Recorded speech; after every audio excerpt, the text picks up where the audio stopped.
Hey, Andre. It's picking my it's up in Napa, California, where they make all the wine and stuff this weekend with my friend Hugh and on Monday and Tuesday, and was picking his brain about this whole zone editing issue. And I found a couple of interesting things.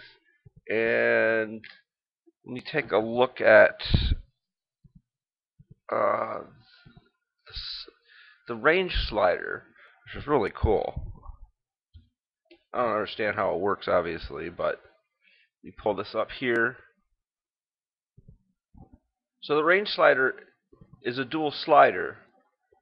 It has so it gives you a range, and uh, when I saw this, the light bulb came on, and I was like, "Whoa, that might be useful."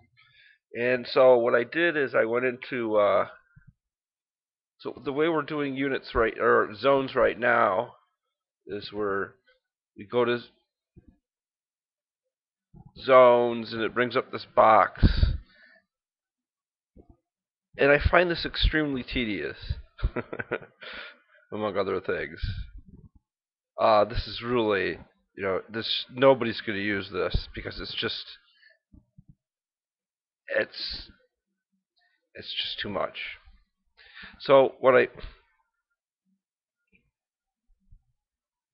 did is I did a mock-up in Paint, which is right here,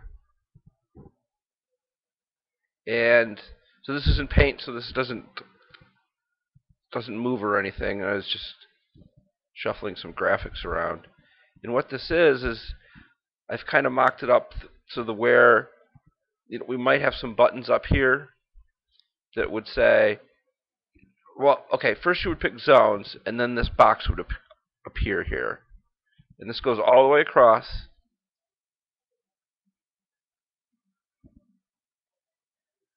All the way across the timeline. And so we have a range here from 1795 to 1815.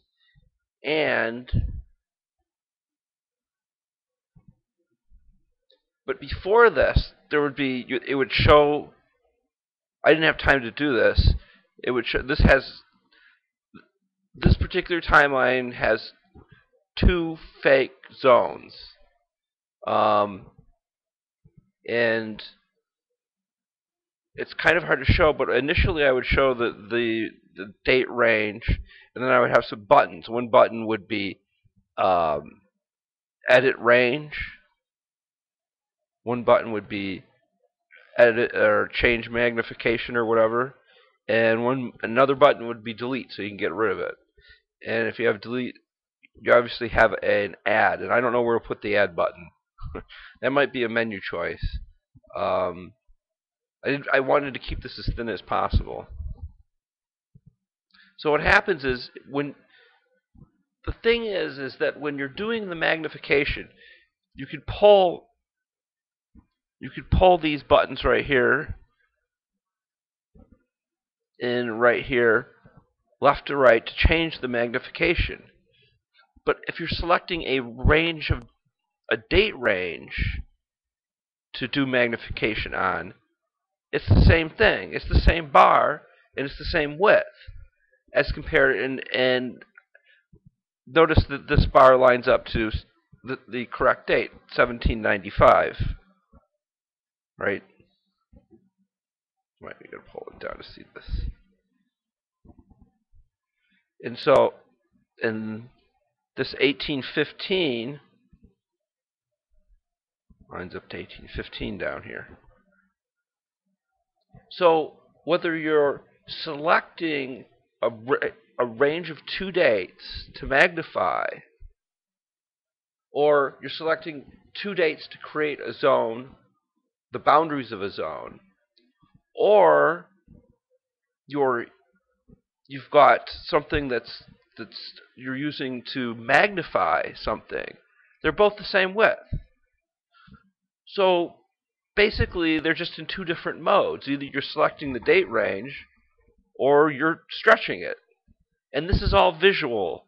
You don't have to select an exact date.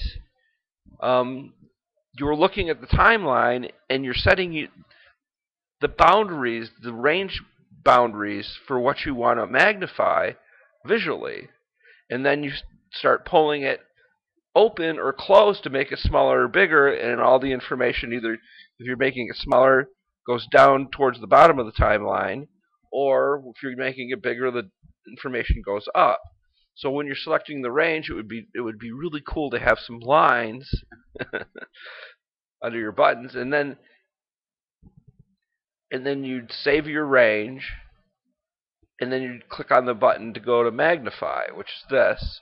Or I was thinking you could just click on a button in the center and it would toggle between, it would just be a toggle switch on or off and go between range and magnify, because this is the same bar and they're the same width. They just serve two different functions. So a slider would be really cool.